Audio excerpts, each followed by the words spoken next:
So something I wanted to also get into was I guess the start of the U.S. relationship with Saddam Hussein. Now, Saddam, obviously, I think the CIA, from my understanding, the CIA was in contact with Saddam Hussein before he became president. Can you speak a little bit to that? Like, when did that covert relationship begin? Because Saddam helped import Ayatollah Khomeini into the country. So when exactly did that relationship start with Iraq? It probably actually, the CIA Saddam Hussein relationship probably started in the 60s. So in 1958, a revolution was brewing in Iraq, and there were two major factions, the communists and the socialists. And the socialists were by far the largest. The socialist goal was to take Iraq out of the British Empire and then unify it with Egypt and Syria, which had just unified. The communist goal was to take Iraq out of the British Empire and then add it to the Soviet bloc and keep Iraq independent from Syria and Egypt. Well, the United States wanted the first part of both goals. They were both parties' goals. They wanted Iraq out of the British Empire so that it could now become part of the U.S. sphere of influence. So the U.S. was happy either side. The problem was, if Iraq turned around and joined Syria and Egypt, it would mean that Iraq wasn't part of the U.S.'s sphere of influence, because Egypt and Syria's unification, that goal was to make a new world power, which would be the Arab world. And we desperately didn't want that to happen.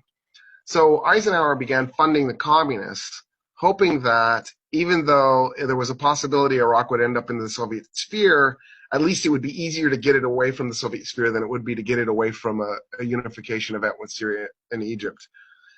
In the end, the socialists won the revolution, but they had to compromise with the communists because the communists were just powerful enough.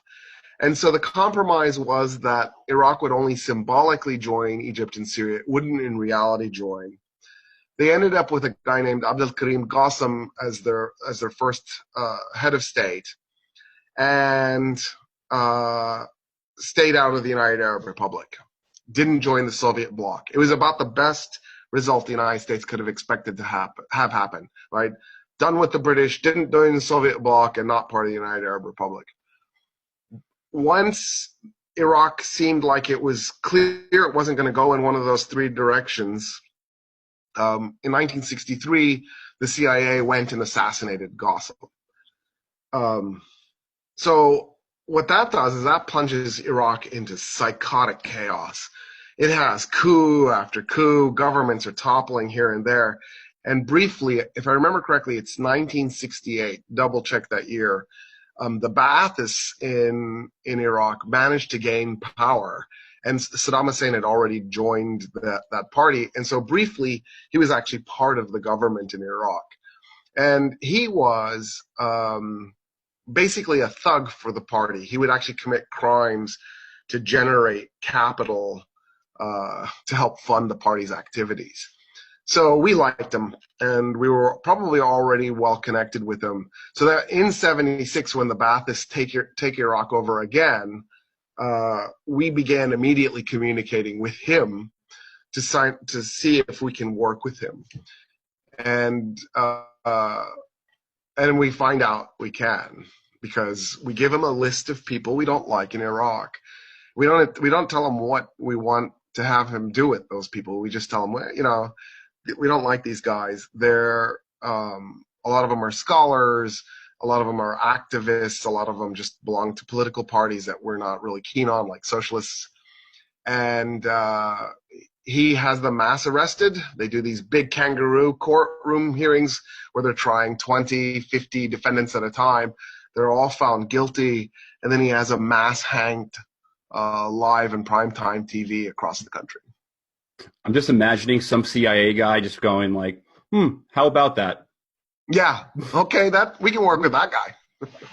How about that? How about that? It's about the best possible result imaginable. He effectively is running Iraq by that point because the president himself was sick and no longer functioning. When the president dies, Saddam Hussein is in charge, and we've got this well-established relationship with him. And then we're going to leverage that against Iran and trigger the Iran-Iraq war. So he was very useful to us. Yeah. So from my understanding of how the war begun was that the oil-rich parts of Iran were Arab. Kazakhstan was mainly Arab. And the U.S. Now, I'm not 100% sure about this, so I'm hoping you can help me clear this up and get a better understanding.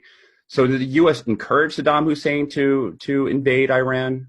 Yes. Or was that something like that was just a mutual, did he ask for the okay and like, hey, listen, there's a bunch of Arabs here. We would love the oil. And the U.S. said, well, why not? It's going to help us out. And we're getting over a bitter breakup with Iran. So what exactly happened there? I really think it was a vengeance event, that we went to the Iraqis and we said, Iran's military is in ruins. Now's the time to attack. So yeah, Khuzestan is majority Arab. It's also where Iran's oil supply is. So what Saddam Hussein could do is he could say, my goal is to take Khuzestan, since it's ethnically Arab, out of this Persian-dominated state, and then he'd effectively wipe out Iran's oil reserves. The whole reason for our interest in Iran was oil, so this was like a double win for us. We could cripple Iran and get vengeance for them breaking up with us, and then we could move that oil from Iran to Iraq, which would then allow us to send in Exxon or Mobil or whatever company we wanted on the ground there to get at that oil. So we would win big if Saddam Hussein could pull it off. So in 1981, the Iraqis attacked. Now, it turned out that, yes, in fact, U.S. intel was correct that the Iranians had decapitated their military, quite literally, like they were executing their generals. The Air Force generals escaped. They jumped on airplanes and flew away. Some of the admirals escaped, but most of the generals, the army generals, were caught and they were executed. And the Iranians did like you would do after a revolution, and they purged whole sectors of the Iranian officer corps. So that part of U.S. intel was correct. But you have to remember that Iran is 3 times the size of Iraq in population. So Iraq attacking a crippled Iran, or a weakened, I shouldn't even say crippled, a weakened Iran is still a complicated proposition, right? Because the Iranians just outnumber the Iraqis by so much. Saddam Hussein's goal was the city of Abadan, which is right on the border with Iraq. It had at one point the world's largest oil refinery. The irony of ironies is Abadan in Arabic means never. And so he's trying to capture never. He sends in his forces to the north. They're trying to flank around the city and cut it off. And they never do. They never even enter the city. They do bomb it, but they never manage to get tanks or infantry into the city.